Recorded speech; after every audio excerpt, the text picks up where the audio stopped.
భారత్ అన్నంత పని చేసింది. పహల్గామ్ ఉగ్రదాడికి ప్రతీకారం తీర్చుకుంది. పాకిస్తాన్ భూభాగంలోని ఉగ్ర స్థావరాలపై భారత ఆర్మీ ఆపరేషన్ సింధూర్ పేరుతో మెరుపు దాడులతో విరుచుకుపడింది. మొత్తం 9 ఉగ్ర స్థావరాల లక్ష్యంగా మిసైళ్ల వర్షం కురిపించింది.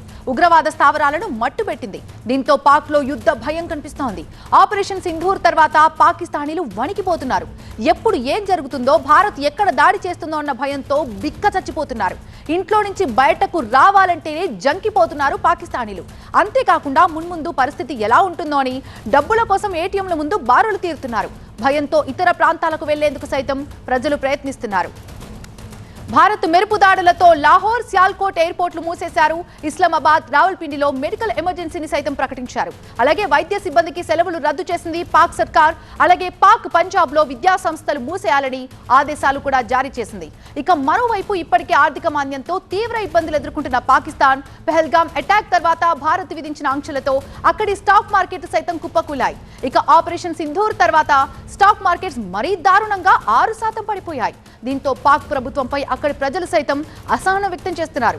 మొత్తంగా ఆపరేషన్ సింధూర్ పాక్ కి చుక్కలు చూపిస్తోంది. చెప్పి మరీ కొట్టిన దెబ్బకి పాక్ విలవిలలాడిపోతోంది. పూర్తి అప్డేట్స్ మా ప్రతినిధి నూర్ అందిస్తారు. నూర్, పాక్ ప్రజలు పరుగో అంటూ పరుగులు తీస్తున్న పరిస్థితి కనిపిస్తోంది. అక్కడ ఉన్నటువంటి ప్రజలే ఆ దేశాన్ని అసహించుకునే పరిస్థితి నెలకొంది. అసలు వారు ఏ ప్రాంతాలకు వెళ్ళడానికి మొగ్గు చూపుతున్నారు? అక్కడ నుంచి బంకర్లో కొంతమంది వెళ్తుంటే మరికొంతమంది అక్కడ నుంచి బయటికి వెళ్లాలని ప్రయత్నిస్తున్నారు. దీనికి సంబంధించి పూర్తి అప్డేట్స్ ఏంటి?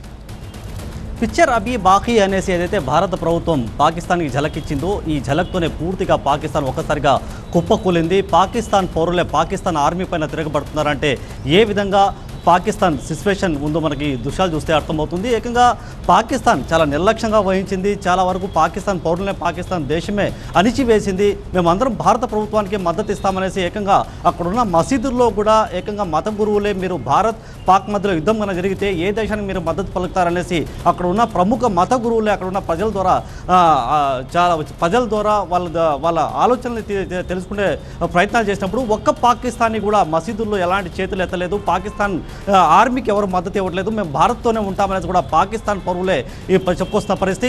మరోవైపు రాబోయే రోజుల్లో ఏ విధంగా పాకిస్తాన్ పరిస్థితి ఉండబోతుంది అనేది కూడా ప్రజలు కూడా భయప్రాంతాలకు గురవుతున్నారు.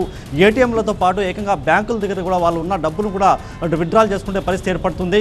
రాబోయే రోజుల్లో పాకిస్తాన్ ఇప్పటికే చేతులు ఎత్తేస్తుంది. ఏటీఎంలు కూడా ఆల్మోస్ట్ పూర్తిగా క్లోజ్ అయ్యాయి. మరోవైపు బ్యాంకులు కూడా డబ్బులు లేవు. రాబోయే 2-3 రోజుల్లో కన్నా పాకిస్తాన్ ప్రభుత్వం అక్కడ ఉన్న ప్రజలకి డబ్బులు కన్నా ఇవ్వకపోతే ఏకంగా లూటీలే మార్గం అన్నట్టు కూడా ఇక్కడ ఉన్న సిచ్యువేషన్ కనిపిస్తుంది. మరోవైపు బార్డర్ సమీపంలో ఏదైతే ప్రాంతాలు ఉన్నాయో పూర్తిగా అక్కడ సెలవులు ప్రకటించారు. పాకిస్తాన్ ఆర్మీ కూడా సెలవులు రద్దు చేసింది. ఎమర్జెన్సీ కూడా అలర్ట్ చేసింది. రాబోయే రోజుల్లో ఇండియా ఏ విధంగా ఇంకా దాడులు చేస్తుంది, ఏ విధంగా పాకిస్తాన్ అణిచివేస్తుందనే భయం అయితే ఇక్కడ స్పష్టంగా కనిపిస్తుంది.